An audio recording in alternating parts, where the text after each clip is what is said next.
Sa wakas, nandito na ako sa Vienna. Malaya na ako sa mga sipa ni Colloredo, Arsobispo ng Salzburg. Ngayon walang makaistorbo sa akin at makita nila ang galing ko. Ako si banal na Romanong Emperador Joseph Pangalawa. Dahil magaling ka na kompositor, Herr Mozart, pwede ka bang lumikha ng opera na ang wika ay Aleman? Sige, para hindi na Italiano, para ibang wika na naman. Wow, salamat. Ito ang pagdukot sa Seralio. Sa operang ito, gusto ni Pasha Selim ng babaeng taga-Europa, kaya dinukot niya siya. Dapat tulungan siya ni Belmonte. Ang daming nota! Ang hangal mo naman. Constanza, aking sinta. Wolfgang, sa wakas ikaw na ang asawa ko. Ipakilala kita sa ama ko, pero galit siya. Bumalik si Mozart sa Salzburg kung saan nakatira ang papa niya. Anak, hindi ko alam bakit kambing ang dala mo. Nasaan ang maganda mong sinta?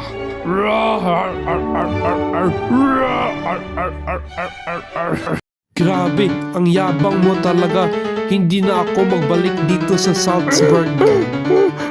Aking anak, hindi mo na ako mahal. Paalam tatay, hindi na ako magbalik dito. Tatay, may lagnat ako. Naku anak, paano tayo magkapera kapag nagkasakit ka? Hindi mo na kayang tugtugin ang pyesa mo sa piano kapag may lagnat ka, tapos maharlika ang manunood sa atin. Naku ba? Scarlet fever kasi na...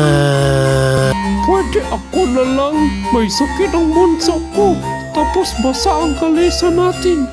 Manahimik ka! Bawal! Mas magaling ang bunso mo. Ano, Wolfern? Kaya mo pa? Opo, Nay.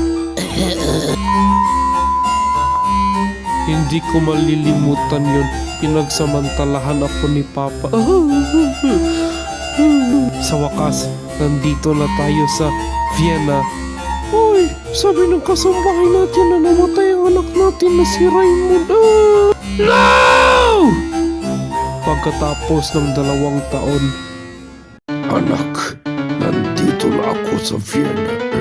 Tatay, sikat na ako na musikero at kompositor at magaling ako mag-billiard. Tapos sugarol ako. Anak, magpagkabain ka anak, huwag mo nang ulitin yan. Mabuti umalis na siya. Ngayon may bagong opera ako, Ang Kasal ni Figaro. Sa susunod na taon ko to i-conduct. Sana tanggapin ng mga tao at walang himagsikan kasi biro lang ito. Wow! Ang ganda ng opera ni Mozart, Ang Kasal ni Figaro. Parang ayaw ko na din sa mga aristokrat. Ano kaya ang sunod na opera? Masaya kaya? Oh, namatay ang papa niya. Ibig sabihin nito, ang sunod niya na opera ay hindi masaya. Don Juan, bakit ganito? Nakakatakot naman ito.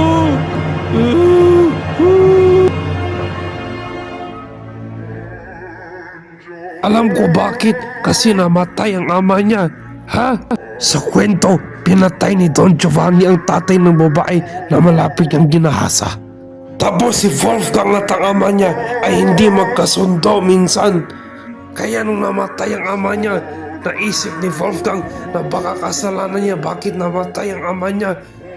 Nagsisi siya, miss na niya siya. Gusto niya na makita ang ama niya ulit, buhay pa. Pero huli na kasi nasa kabaong na ang ama niya. Pero sa opera, nagpakita ang multo ng ama ng babae. Yan ang gusto niya. Makita ang multo ng ama niya ulit. Fake news. Pero nakakatuwa ang imahinasyon mo. Ha ha ha. Naging sikat si Wolfgang Amadeus Mozart ulit.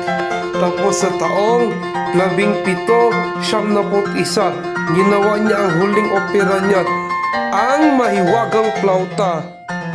Tapos nagkasakit na siya sa panahong yon.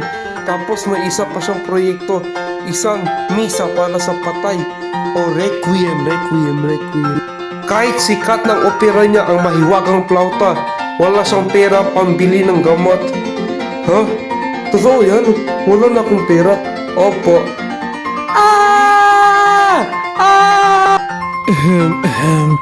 Aray, ang sakit. Aray. Hoy, Wolfgang, okay ka lang? Siyempre, okay lang ako, Constance. Pero may sakit ako, hindi siya sakit sa utak. Alam mo naman na may sakit ako sa utak pero ngayon wala na. Sakit naman ito sa aking lalamunan. Makamamatay na ako, Constance. Mahal kita, Constance. Ang lamig ng panahon ngayon. Nako po, namatay si Wolfgang Amadeus Mozart, ang henyo ng Austria. Wag! Nako po, bakit namatay si Wolfgang Amadeus Mozart? Baka si Salieri ang pumatay sa kanya. Hoy! Putang ina ninyo! Bakit naman ako? Bakit ako? Hindi naman si Salieri ang pumatay sa kanya. Siya ang guro ng anak namin. 35 ang edad niya. Walang nakakaalam sa misteryo bakit namatay siya. Henyo talaga siya. Malawak ang impluwensya niya. Gusto ni Tchaikovsky, Franz Liszt, Chopin at ang mga ibang kompositor sa kanyang opera, Don Giovanni. Hindi natin siya malilimutan. Isa siyang regalo na galing sa Diyos. Ang mga musika niya ay nasa cartoons at mga palabas.